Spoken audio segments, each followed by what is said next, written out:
Père et du Fils et du Saint-Esprit, ainsi soit-il. Notre Seigneur nous dit « Soyez saints, car votre Père Céleste est saint. Soyez parfaits, votre Père Céleste est parfait. »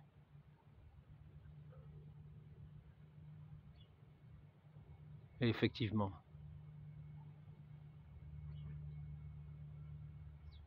nous avons vu que c'était par le don de l'Esprit Saint fait aux hommes, dans la victoire du Christ sur le monde, enfoncé dans cette nuit, dans ce gouffre, dans ce néant, dans cet empire de Satan, que nous sommes illuminés par la grâce divine et comblés comme à l'infini pour parvenir dans la merveilleuse contemplation du Dieu infiniment saint, du Dieu de sainteté, de celui qui est l'amour, la lumière sans aucune ombre, et qui nous veut devant lui comme unis dans son Église, dans cette charité, comme dans un faisceau, une flamme de lumière, une flamme vivante, comme ce feu descendu à la Pentecôte, unissant les cœurs et les esprits dans ce même amour de Dieu, pure charité, pure flamme d'amour. Il nous fait paraître devant lui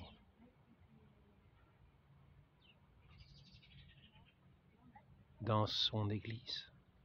comme son épouse sans tache, immaculée, resplendissante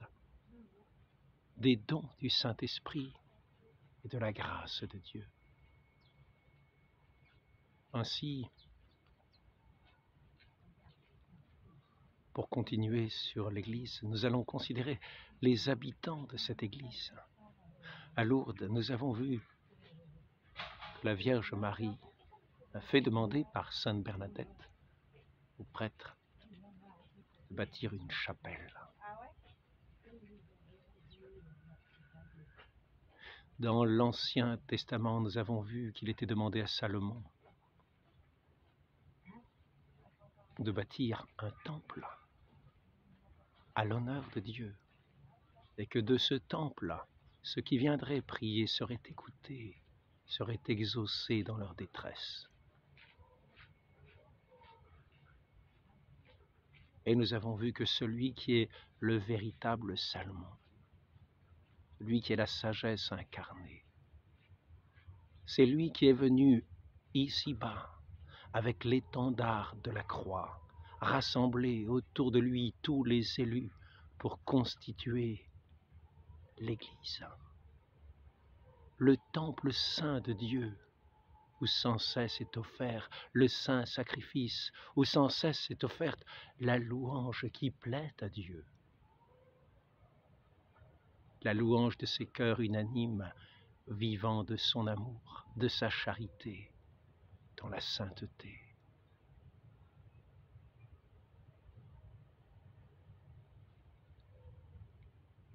Il a été demandé aussi de venir en procession à cette chapelle de Lourdes. Comme ici-bas, le peuple des saints, le peuple des élus, a rassemblé de toute la terre au souffle du Saint-Esprit, attiré, comme nous l'avons dit, à l'odeur de ses parfums. Sont ici-bas comme en pèlerinage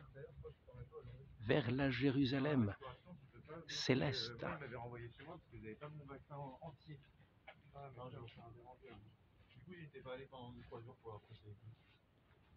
Dans les contradictions du monde, car l'esprit du monde est en opposition à l'Esprit Saint de Dieu. et à ses enfants, qui sont dans ce monde comme des exilés, comme des pèlerins. Ils n'ont pas leur patrie ici-bas. Ils ont leur patrie dans la cité céleste, cette nouvelle création de Dieu qu'il renouvelle au souffle de son esprit, qu'il revivifie à ce souffle du Saint-Esprit, dans la renaissance au baptême, où ils ont revêtu le Christ, empourpré de son sang, qui est le prix du rachat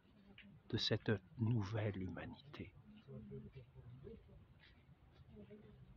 Ils ont revêtu le Christ, comme Jacob avait revêtu l'apparence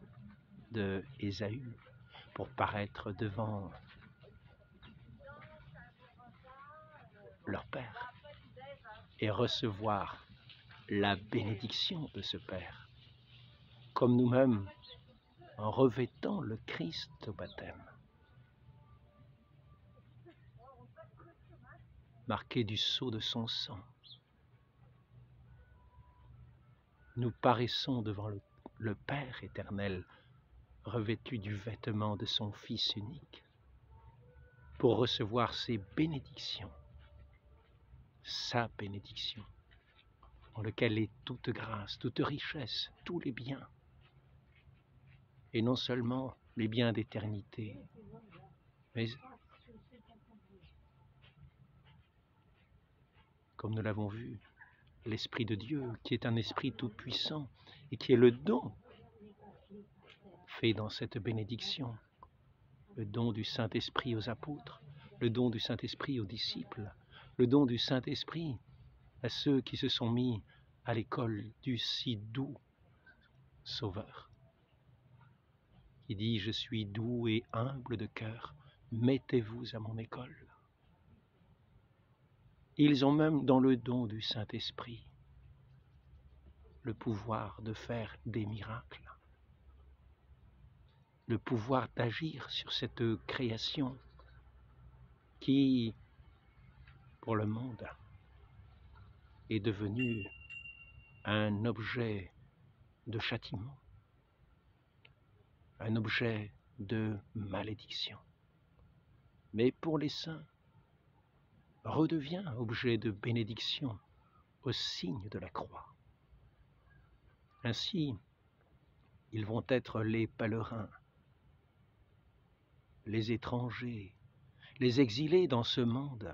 qui est incapable du Saint-Esprit, car il ne le connaît pas et ne le voit pas, et il le combat dans son esprit d'orgueil, qui cherche toujours à s'élever au-dessus de ce qui est Dieu, au-dessus de ce qui est vrai. Ces pèlerins vont être combattus. Ils poursuivront leur marche dans tous les tracas de ce monde, sous la bénédiction de leur Père éternel, à la parole du Christ, dans la puissance et la force du Saint-Esprit, qui les fera des confesseurs, pour confesser déjà le péché auquel ils ont renoncé et auquel ils désirent renoncer de tout leur cœur, et pour confesser cet amour si beau, si sublime de Dieu, qui est leur vie véritable, pour l'annoncer à toute créature, dans tous les tracas, dans toutes les oppositions, afin de faire jaillir la lumière au milieu des ténèbres, pour les cœurs qui ont une oreille pour écouter.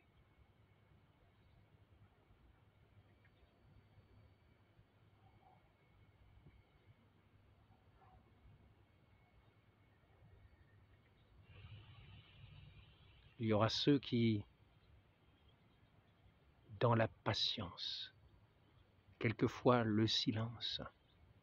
sans même le confesser de leur bouche, subiront les contradictions, tenant ferme dans la force du Saint-Esprit et confessant par leurs actes, par leur vie donnée, l'amour de ce Père éternel, de ce Fils unique qui nous a donné sa vie et la grâce de la bénédiction.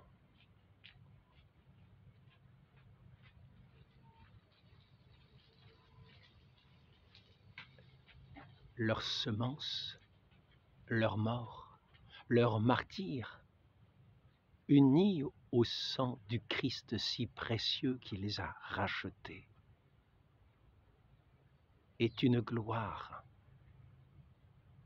supplémentaire, non pas qu'elle ajoute quelque chose à la gloire de Dieu qui est immense et qui n'a nul besoin d'ajout, mais une gloire comme suréminente, comme un écho de la gloire de Dieu qui se répand dans l'univers et qui est aussi une graine qui meurt pour porter du fruit, comme le Christ mourant en terre, comme le Christ gisant au tombeau, mort, comme la graine meurt et porte beaucoup de fruits. Ainsi ces martyrs, à la suite du Christ, seront cette semence qui meurt et qui porte beaucoup de fruits. Par leur témoignage, leur fermeté, leur constance, leur persévérance. Car celui qui persévère jusqu'au bout aura la vie éternelle. Et il y a ceux qui d'un cœur pur considèrent celui qui est tout leur amour, toute leur vie, tout leur trésor, tout leur bien, le bien suréminent, leur époux, leur maître, qui le regardent et le reconnaissent et rendent grâce sans cesse et chantent sans cesse sa louange, comme le cœur des vierges, purs par la grâce divine qui les a purifiés de toute souillure et qui, dans leur renoncement au monde, gardent sans tache leurs vêtements par la grâce du Saint-Esprit qui les revêt comme d'un habit de lumière pour courir à la suite du Christ au son de sa parole, de sa voix,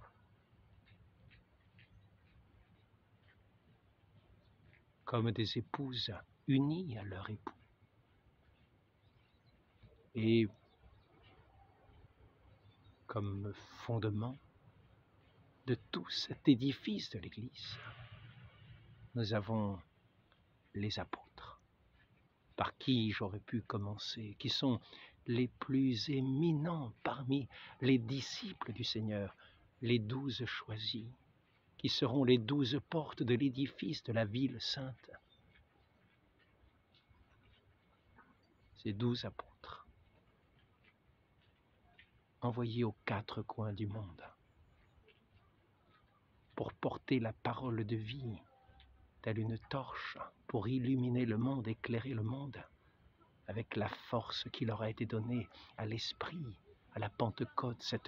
avec ces langues de feu, ces paroles de feu, ces paroles d'amour, vivifiantes, ces paroles d'amour, fortes comme la flamme du feu,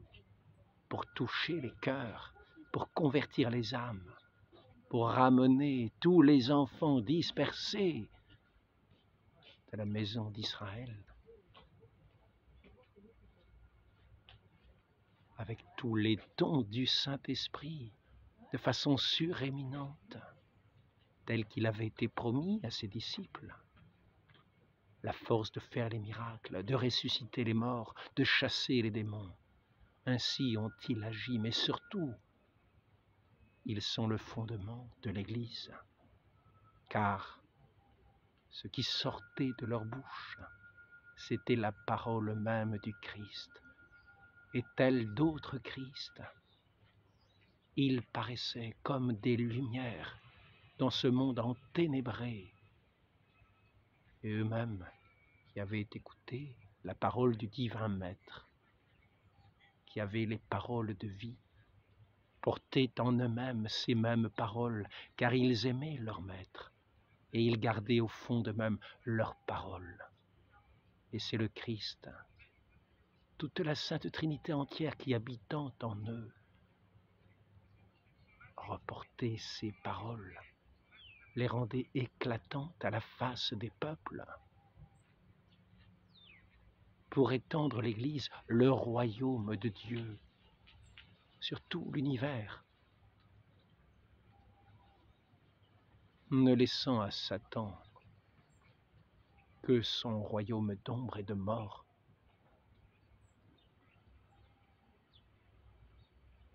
Ils ont été confesseurs de la foi, ils ont été martyrs, ils ont été saints, comme le Christ enseignait, soyez saints, comme votre Père céleste est saint, soyez parfaits, comme votre Père céleste est parfait.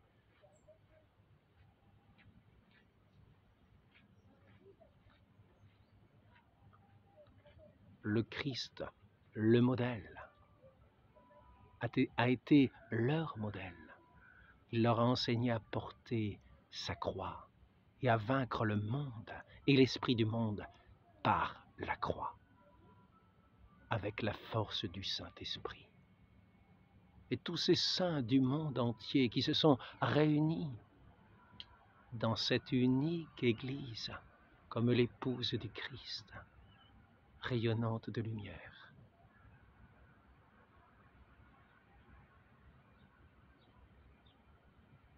Se sont assemblés, alimentés au fleuve de la grâce dès l'origine,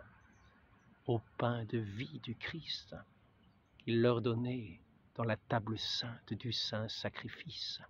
de l'oblation parfaite, du corps vivant de Dieu, donné en aliment aux âmes, nourri à tous les canaux de la grâce des sacrements, par lequel le Saint-Esprit opérait les merveilles et les opère encore. Dans cette cité sainte était donné le pardon de Dieu, la naissance à la nouvelle vie, la résurrection des âmes et la louange éternelle, dans l'honneur du Fils à la plus grande gloire du Père. Et tous les habitants du ciel sont autour de cette table sainte où l'aliment est l'amour vainqueur, offert sur la table sainte, où tous les élus se rassemblent pour participer à ce banquet éternel, dans l'amour divin éternel. La vie éternelle voulue pour tous les enfants de Dieu éternellement.